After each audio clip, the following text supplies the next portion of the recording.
স্পর্শ করে বলুন, যা বলিব সত্য বলিব, সত্য বই মিথ্যা বলিব না। যাহা বলিব সত্য বলিব, সত্য বই মিথ্যা বলিব না। আপনি তো রায় চৌধুরী পরিবারের মেয়ে, আপনার সঙ্গে আপনার বৌদির সম্পর্কটা কেমন ছিল? প্রথমে ভালো ছিল না। আমার দাদা ভাইয়ের ওয়াইফ হিসেবে আরোহীকে আমি, আমার মম, আমার দাদা মানে রমিত, আমরা কেউই মেনে নিতে পারিনি। কিন্তু তারপরে আরোহী দিয়ে আমাদের বাড়ির প্রত্যেকের জন্য যা যা করেছে, তার জন্য আমরা প্রত্যেকে ওর প্রতি খুবই কৃতজ্ঞ। কি রিয়াঙ্কা হঠাৎ আরোহীর গুণগান গাইছে কেন? ওয়েট আন্টি তো বলেছে রিয়াঙ্কা আমাদের পরে ঠিক একটা খেলা দেখাবে। ওয়েট,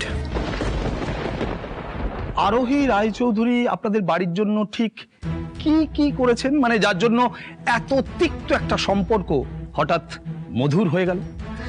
বৌদি হ্যাপি সিং এর ছদ্মবেশে আমাদের বাড়িতে প্রথম এসে ম্যান্ডিকে তাড়িয়েছিল। ম্যান্ডি মানে যার সাথে আমার দাভাইয়ের বিয়ে হওয়ার কথা হয়েছিল। কিন্তু বৌদি হ্যাপি সিং এর ছদ্মবেশে ম্যান্ডির আসল রূপটা সবার সামনে ফ্ল্যাশ আউট করেছিল। ইভেন আমার দাদা রমিতকেও সেভ করেছিল আরোহিতি।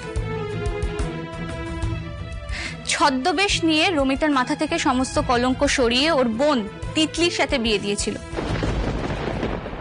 বাবা, সবেতেই ছদ্মবেশ? হ্যাঁ, বাট সবটা আমাদের পরিবারের ভালোর জন্য। আমার তা মনে হয় না। ইওর অনার, আপনি আরোহী রায়চৌধুরীর ছদ্মবেশের কথা শুনলেন। উনি নাকি ওনার পরিবারের জন্য অনেক কিছু করেছেন, কিন্তু কেন জানি না মনে হচ্ছে যে সবটাই ওনার আখের গোছানোর জন্য। দেখুন, উনি হ্যাপি সিং এর ছদ্মবেশে ম্যান্ডিকে মিস্টার রায়চৌধুরীর জীবন থেকে সরিয়ে দিয়েছেন। তারপর উনি নিজেই মিস্টার রায়চৌধুরীকে বিয়ে করে নিয়েছেন।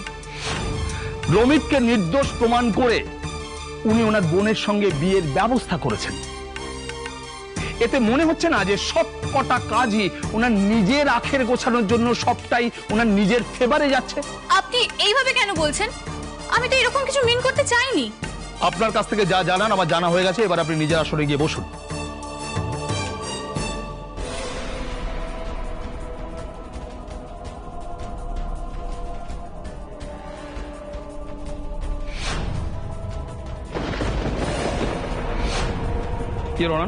তাহলে ওনার বাড়ির সদস্যের বয়ানে এটা পরিষ্কার যে আরোহী রায়চৌধুরী যে কোনো কারণে নিজের পয়েন্ট প্রুভ করার জন্য ছদ্মবেশ নিয়ে থাকে। সেটা কখনো মিস্টার রায়চৌধুরী এবং আরুর কাছে কাউকে ঘেঁষতে না দেওয়ার জন্য, আবার কখনো ডক্টরকে নিজের প্রয়োজনে ইউজ করার জন্য। I object. আপনি আবারও আমার ক্লায়েন্টের ইন্টেনশন না জেনে শুধুমাত্র অনুমানের ভিত্তিতে তাকে ডিফেম করছেন। বেশ, সেরকম হলে আমার কথা ধরবেন না। তবে ডক্টর কিন্তু আপনার ক্লায়েন্টের ট্রু ইন্টেনশন আদালতে অলরেডি বলে দিয়েছে। মিথ্যা বলছেন, উনি মিথ্যা বলছেন ইওর অনার। এই যে দিদি আর ভাইয়ের জন্য কফি। Thank you. নে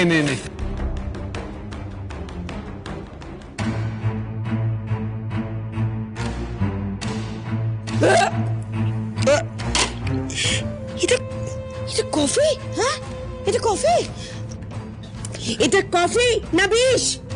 কেন দিদি ভাই, ভালো হয়নি? কি গো দেবাংশু, কফিটা কি এতটাই খারাপ হয়েছে? হ্যাঁ, না খারাপ কি বলছো? আমার তো এই কফিটাই খেতে সবচাইতে বেশি ভালো লাগে। এই তো দেখো না।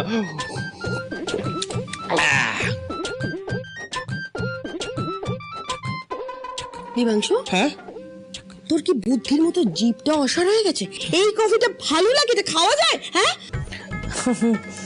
দিদি ভাই, যবে থেকে দেবাংশু আমায় বিয়ে করেছে তবে থেকেই তো ওটাই খায়। মানে ও নিজের খুশিতে এই কফিটা খায়?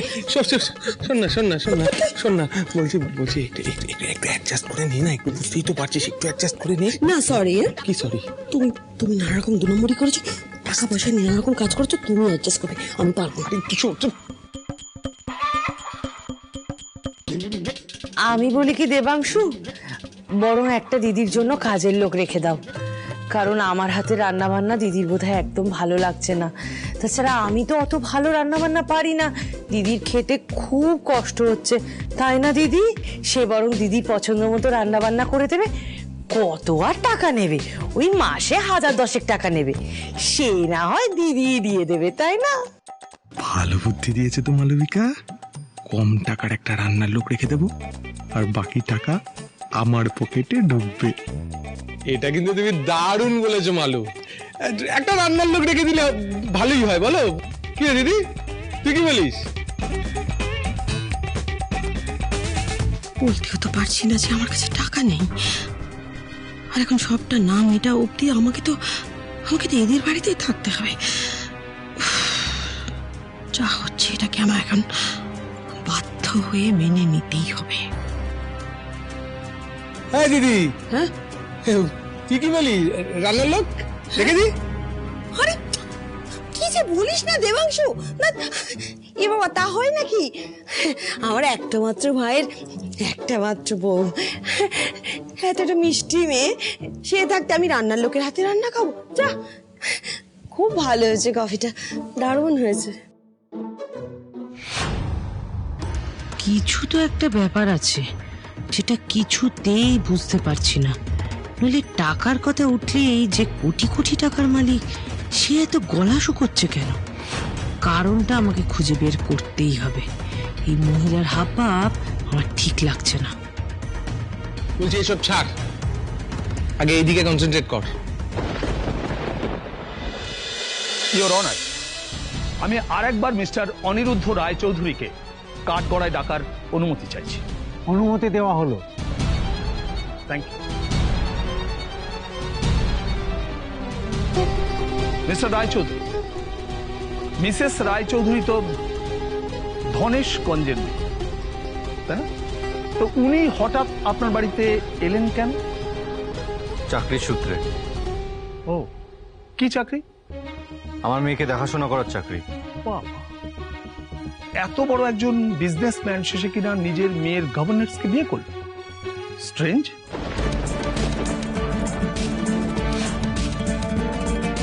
অবজেকশন মেলন, আমার লার্নেড ফ্রেন্ড আমার মক্কেলের সম্পর্কে এই ধরনের কথা বলতে পারেন না। অবজেকশন সাসটেইন। সরি। হ্যাঁ ঠিকই, আপনারা এত বড় বড় মানুষ, আপনাদের জীবনে একটা এরকম ঘটতেই পারে। কিন্তু আমার প্রশ্ন, মিসেস রায়চৌধুরীর প্রতি ফিলিংটা কি তখনই গ্রো করেছিল? হ্যাঁ। তাহলে তারপরেও আপনি ম্যান্ডিকে বিয়ে করার জন্য রাজি হয়েছিলেন কেন? প্রথমে আমি রাজি হইনি ইওর অনার, কিন্তু পরে আমাকে আরোহী বুঝিয়েছিলেন যে ম্যান্ডিকেই আমার মেয়ে নিজের মা হিসেবে পছন্দ করে, আর সেই কারণে আমি বিয়ে করতে রাজি হয়েছিলাম। বাবা, তার মানে আরোহী ম্যাডামই আপনাকে রাজি করালেন, আবার পরে উনি ম্যান্ডির পর্দা ফাঁস করলেন। হ্যাঁ। ইওর অনার, এই তো গোটা ঘটনাটা কিরকম ডাইসি মনে হচ্ছে না? মনে হচ্ছে না যে এটা কোনো একটা বড় প্ল্যানিং এর একটা অংশ মাত্র? আচ্ছা বেশ, ম্যান্ডি বাড়ি থেকে চলে গেল, তারপর রিধিমা সেন বাড়িতে ফিরে আসে, তাই তো? হ্যাঁ। তা আপনার ওয়াইফকে অসুস্থ দেখে আপনি নিজে নিশ্চয়ই অনেক সেবা শুশ্রূষা করেছেন। উনি অসুস্থ ছিলেন না। সে ছিল কি ছিল না সেটা আদালত এখন সবটাই জানে। আপনাকে যেটুকু জিজ্ঞেস করা হচ্ছে আপনি শুধু সেটুকুর উত্তর দিন। ওনার যা সেবা শুশ্রূষা মেইনলি আরোহীই করেছে। বলেন কি? মানে আরোহী ম্যাডাম আমার ক্লায়েন্ট রিধিমা সেনের সেবা শুশ্রূষা করেছেন?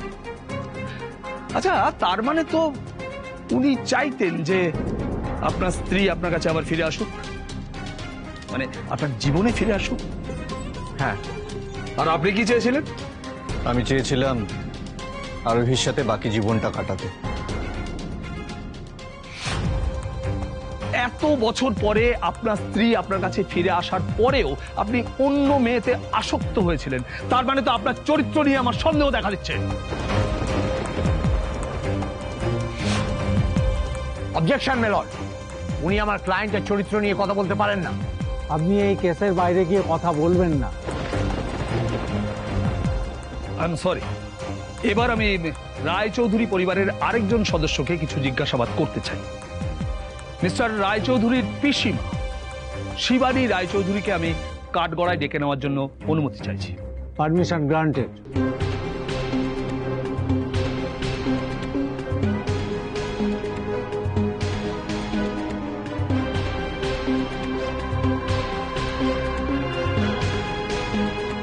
গীতা স্পর্শ করে বলুন, যা বলিব সত্য বলিব, সত্য বই মিথ্যা বলিব না।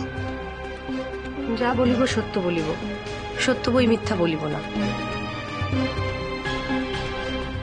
আচ্ছা, আপনি তো মিস্টার অনিরুদ্ধ রায়চৌধুরীকে ছোটবেলা থেকে মায়ের স্নেহ ভালোবাসা দিয়ে বড় করেছেন। হ্যাঁ। আপনি জানতেন যে মিসেস রায়চৌধুরী ম্যান্ডির পর্দা ফাঁস করতে চাইছে?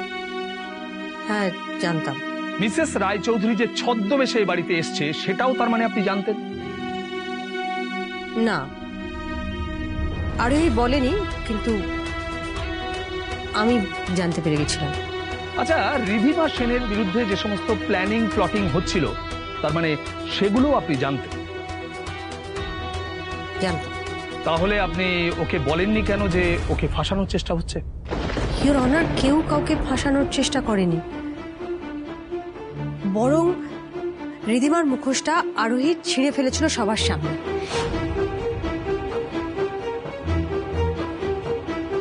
এটা তো আপনার ন্যারেটিভ, কিন্তু সত্যি কথাটা হলো উনিও চাননি যে আরু আর রিধিমা সেন কাছাকাছি আসুক, আরু তার মায়ের স্নেহ ভালোবাসা পাক। তার কারণ রিধিমা সেনকে হাতে রাখা অতটা সহজ ছিল না, কিন্তু গ্রামের মেয়ে মিসেস রায়চৌধুরীকে হাতে রাখা অনেকটা সহজ হতে পারে বলে উনি এই সমস্ত কিছুর কোনো প্রতিবাদ করেন। আমি তো বলবো মিসেস সেনকে তার সন্তান থেকে দূরে রাখার জন্য শিবানী রায়চৌধুরীর হাতও কিছু কম নেই, ইওর অনার। মাই লর্ড, আমি কেন আরুকে ওর মায়ের ভালোবাসা থেকে দূরে রাখতে চাইবো? ভালো বলতে পারেন ইওর অনার। আমি মিসেস আরোহী রায়চৌধুরীকে আর একবার কাঠগড়ায় ডেকে নেওয়ার অনুমতি চাইছি। অনুমতি দেওয়া হলো।